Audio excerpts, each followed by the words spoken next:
常常有久咳毛病的人，不仅自己咳得很难受，也容易影响到家人。而且新冠疫情之后，大家遇到身旁有咳嗽的人，心里总是会有点害怕，想要离他远一点。所以，咳嗽要怎么治疗？久咳的人可以根治吗？大家好，我是詹锦琪中医师。首先，我们来了解咳嗽的原因。常见的咳嗽原因大概有4种：一、鼻涕倒流，鼻水没有向外流出，而是往内流到喉咙才引发咳嗽；二、气喘，因为过敏引起，如果不分白天晚上持续不断的咳嗽，这可能是罹患了咳嗽型气喘；三、胃食道逆流，向上倒流的胃酸刺激食道所引发的咳嗽反射；四、慢性支气管炎，吸烟或是长期接触空气污染的人，支气管持续性的发炎会导致呼吸道变窄，产生大量痰液。以上这4种情况都可以透过中药调理来获得改善。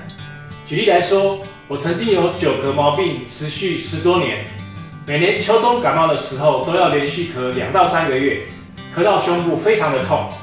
在学中医的时候，认真的吃了1年多的中药，终于把咳嗽的老问题给治疗好了。如果没有时间找医生，有什么方法可以帮助自己改善咳嗽呢？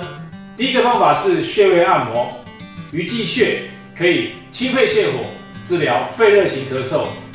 它的位置在拇指下方手掌肉最多有明显凸起处的中央。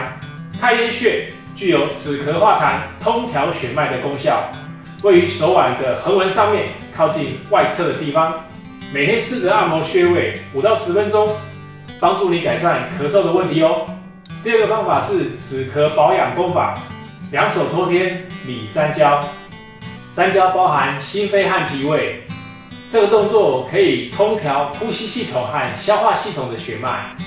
每天早晚慢慢地重复动作20次，对于鼻涕倒流、气喘、胃食道逆流、支气管炎所引起的咳嗽患者，都能够帮助你们获得改善哦。